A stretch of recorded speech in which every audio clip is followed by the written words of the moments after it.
पीछे क्या है उद्देश्य, क्यों करते हो भागवत, क्या जरूरत है करने की, इतना दूर दूर देशों में आने जाने की। और आप यकीन मानना, मैं कोई अपने लिए नहीं कह रही, पर जितना परिश्रम ये भगवान की कथा गाने वाले करते हैं ना, उतना कोई ही करता होगा। एक दिन जॉब वालों को तो फिर भी वीकेंड्स मिल जाते हैं, हमें देखो वीकेंड्स पर तो और ज़्यादा व्यस्तता बढ़ जाती है। तो फिर भी कर रहे हैं, क्यों? उद्देश्य की ये बात बस मन में बैठ जाए, हरि है हमारा। इस बात को बिठाने के लिए ये सारे भगवतकार कथा गाने वाले बस इसीलिए अपना झोला लेके यहाँ से वहाँ भटकते रहते। जो सुने इस कथा को बस वो मान ले कि ठाकुर जी हमारे हैं। एक तो ये है उद्देश्य, और दूसरा आगे लिखा भक्त का और लक्षण क्या है? दीनों पे दया करो, बने तो सेवा भी करो, मोह सब दूर करो, प्रेम हरि से करो, यही भक्ति, यही योग, यही ज्ञान सारा। सब कुछ यही समाया है। एक तो हरि नाम लो, हरि का भजन करो, और दूसरा दीनों पे दया करो, सब पर दया भाव, सब पर दया भाव। जूनागढ़ के नरसिंह मेहता ने कहा, क्या कहा? वैष्णव कौन?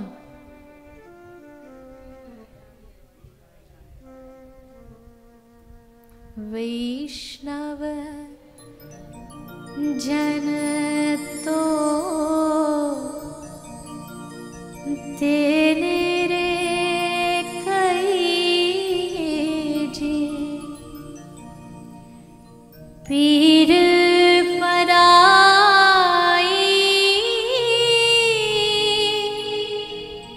जाने रे,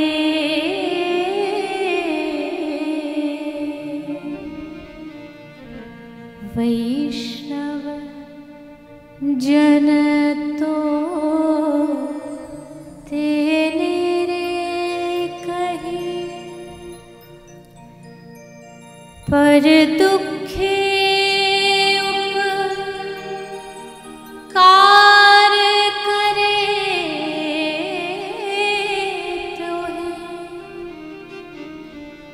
मन अभिमान नान रे,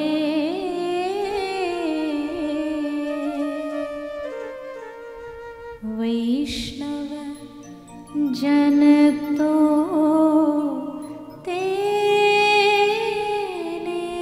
कही। माथे पर चंदन हो, कंठी हो, ये भी पहचान है वैष्णव की, पर असली पहचान, ये बाह्य स्वरूप की पहचान, पर असली पहचान हृदय में सबके प्रति दया भाव हो, सबके प्रति मन में, हृदय में, वही वैष्णव का लक्षण है, वही भक्त की पहचान है। तो उसी को बने तो सेवा भी करो। ये एक पॉइंट ऐसा रख दिया कि ये आपकी सेवा भक्ति की सहायक होती है। सेवा जो होती है वो भक्ति का सहयोगी होता है। अगर हमें भक्ति में आगे बढ़ना है तो सेवा का स्टेप लेकर के, सेवा की सहायता लेकर के आगे हमें बढ़ना चाहिए। इसीलिए मैं तो छोटा मोटा एक मक्खी मच्छर के समान भी अपने आप को नहीं मानती, लेकिन हमारे जो संत समाज है, देखो कितनी अद्भुत अद्भुत सेवाएं कर रहे हैं, सब अद्भुत सेवाओं में लगे हैं। कई लोगों को लगता है जी ये तो धंधा है, अजी धंधा है तो तुम भी ये धंधा शुरू कर लो, अच्छा है ना। हर अच्छा बिजनेसमैन क्या चाहता है, और दो माइंड ऐसे हैं जो बिजनेस में बड़े आगे चलते हैं, एक गुजराती और एक मारवाड़ी, तो दोनों यहाँ बैठे हैं। तो इससे अच्छा धंधा क्या हो सकता? अगर आपको लगता है सेवा करना धंधा है, तो मैं तो कहूँ हर व्यक्ति शुरू करो तो सही। बिजनेस तुम अपने लिए, हित के लिए करोगे, सेवा के सहायता से, मदद से कुछ होगी तो सेवा हो जाएगी। जैसे मैं अपना उदाहरण ले लूँ, हम छोटी मोटी गौ माता की सेवा करते। गुरुजी देखो अपने वहाँ गुजरात में, वहाँ भी मुझे एक बार जाने का अवसर प्राप्त हुआ था। वागलधरा में एक बड़ा सुंदर आश्रम है, तो वहाँ गौ माता की सेवा, कन्याओं की सेवा, तो हर जो भी भगवत धर्म से जुड़ा आदमी नहीं करेगा तो कौन करेगा। और उसमें सुनने को तो खूब मिलती है, कुछ मिले ना मिले पर सुनने को खूब मिलती है। ये तो सब ऐसे ही है, ये तो सब बातें हैं, वैसा है। सेवा धर्म सबसे कठिन है, सबसे कठिन है, लेकिन फिर भी सेवा धर्म में अड़े रहना चाहिए। कभी भी कभी मैंने शायद पता नहीं कभी ऐसा शेयर किया नहीं किया, हमारे जी जो गौ सेवा धाम अस्पताल है, इसकी शुरुआत ही ऐसे कंडीशन में हुई थी कि पहले ही स्टेप पर मुझे लगा कि बंद कर दो, ये मुझसे नहीं होने वाला, क्योंकि तब तक इतना कुछ सुनने की आदत भी नहीं थी। तब तो जय हो बस इतना ही सुनने की आदत थी कि सब आए और वाह वाह करें, क्या वाह, क्या कंठ है, क्या कथा है, बस इतनी आदत थी। पर फिर मन में लगा कि चलो कथा तो कर ही रहे हो, सेवा भी करते, सेवा भी गौ माता की सेवा बहुत लोग करते, पहले से ही कर रहे थे ब्रजधाम में, तो लगा कि गौ सेवा को और आगे बढ़ाओ, ऐसा करो जिससे गौ सेवा करने वालों को भी मदद मिले।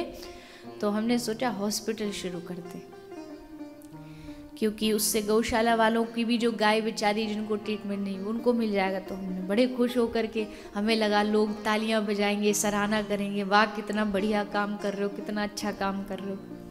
पर हुआ क्या, हमारे पास कुछ था तो है नहीं, बस चल पड़े रास्ते पे, करना है। तो वहाँ एक छोटा सा जमीन ले ली, सब साधु महापुरुषों को बुलाया। ये ठीक उसी समय की बात है 2013, जब केदारनाथ में जो वो आया था, उसी समय, ठीक उसी समय कथा चल रही थी, उसी समय। तो भूमि ले ली, अब सोचा कि करे क्या, यहाँ तो कुछ भी व्यवस्था नहीं, ना कोई वार्ड है ना कुछ है। तो सोचा जब कथा करी दी तो चलो एक गाय ले आते कहीं से, गाय ला करके गौ माता रखी और उससे हमने शुरुआत कर दी। तो हमें लगा अगले दिन न्यूज़पेपर में बड़ी सी हेडलाइन आएगी कि वाह देवी चित्रलेखा ने इतना अच्छा काम गौ सेवा धाम शुरू किया है। तो एक रहता ना आशा कि अच्छा काम कर रहे हैं तो सराहना ही मिलेगी, बुराई की तो कोई प्रश्न ही नहीं। पर अगले दिन फर्स्ट हेडलाइन जो अखबार की, न्यूज़पेपर की थी, वो क्या थी कि नाम लिख करके कि वो उन्होंने एक अस्पताल शुरू किया है। एक ही गाय थी हमारे पास, वो गाय भी ऐसी थी कहीं जली, किसी ने एसिड डाल दिया था गाय पर, तो जली पूरी गाय वहाँ आई और उसको एक ही सेवक था, वही उसकी सेवा कर रहा था। तो न्यूज़पेपर में न्यूज़ आई कि उनके अस्पतालों में तो गायों को कीड़े पड़ रहे हैं। तो हम कहे कि देखे तो सही क्या कीड़े पड़ रहे हैं गाय को। तो वो थोड़ा सा स्किन जो थी वो गाय की जली हुई थी, तो उस पर एक चींटी चढ़ गई थी। तो चींटी का उन्होंने पूरा न्यूज़ बना दी, कीड़े पड़ रहे हैं। तो मैंने तो पहली बार, आज तक तो अखबार में सब अच्छा ही अच्छा पढ़ा था अपने बारे में, पहली बार कुछ जब विरोध में पढ़ा तो थोड़ा सा, अब भैया मानव है, स्वाभाविक है, थोड़ा सा तो लगेगा ही, मन में थोड़ा लगा कि ये तो छोड़ो, ये सब बंद करो, ये सब हमसे होने वाला नहीं। तो मुझे याद है कि मैं उस न्यूज़पेपर की कटिंग लेकर के सीधा हरिद्वार पहुंची। श्रद्धेय स्वामी जी, उनका बड़ा स्नेह मेरे ऊपर बचपन से रहा है, श्रद्धेय आचार्य बालकृष्ण जी, उनका भी बालक जैसा लाड़ रहा। तो मैंने बड़े उत्साह में जाकर कहा कि आचार्य जी देखो ये क्या हुआ, ये क्या अखबार में आया, ये तो हम तो अच्छा कर रहे थे। तो उन्होंने हंस के मुझे कहा कि बस इतने से मैं डर गई। तो मैंने बोला इतना सा है, ये अखबार में नाम आ गया कि इनकी वहाँ पर ये हो रहा है। अगर ऐसे रोज के अखबार कटिंग सुनने और पढ़ने की हिम्मत हो तो ही इस सेवा में कदम रखना, नहीं अभी देर नहीं हुई है, बंद कर दो। ऐसे हजारों न्यूज़ कटिंग आएंगी, आर्टिकल छपेंगे, लोग बोलेंगे, गालियाँ देंगे कि तुमने क्या सेवा, क्या ये सेवा, ये सब धंधा है, ये सब वो। सुनने की हिम्मत हो तो ही करो। और बस पता नहीं कई बार होता है ना, किसी की बात बस आपको दिल में लग जाती है, तो बस वो मेरे दिल में एकदम बैठ गई कि अब बस कुछ भी हो जाए करना है। और श्री ठाकुर जी की कृपा से, आज गौ माता की कृपा से सब काम इतना आनंद मंगल चल रहा है। अभी भी वहाँ 400-500 गाय हमेशा रहती हैं, कोई भी उसमें एक भी स्वस्थ गाय नहीं है, सब बीमार।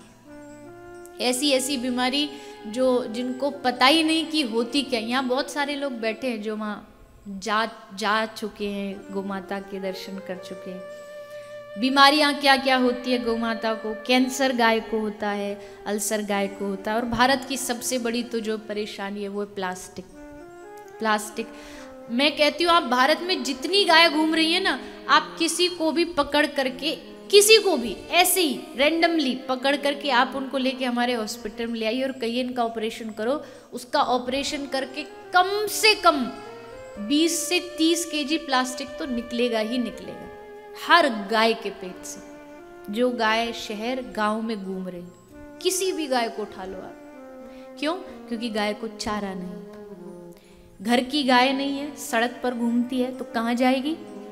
जो डस्टबिन, जो कचरा स्थान होता है जहाँ लोग, ये जो स्क्रीन पर आप देख रहे हैं प्लास्टिक है। जब प्लास्टिक निकलती है ना तो प्लास्टिक जैसे रस्सी, रोप के जैसे नजर आती है। और ये जो दिख रहा है इसमें छोटे छोटे गाय के पेट से कॉइन्स, कांच, ये सब चीजें भी ऑपरेशन में बाहर निकाली जाती है। तो ये सब देखकर के हृदय बड़ा दुखित होता है कि ये गाय की दशा, 60-70 केजी प्लास्टिक गाय के पेट से निकलना बड़ा दर्द का विषय है।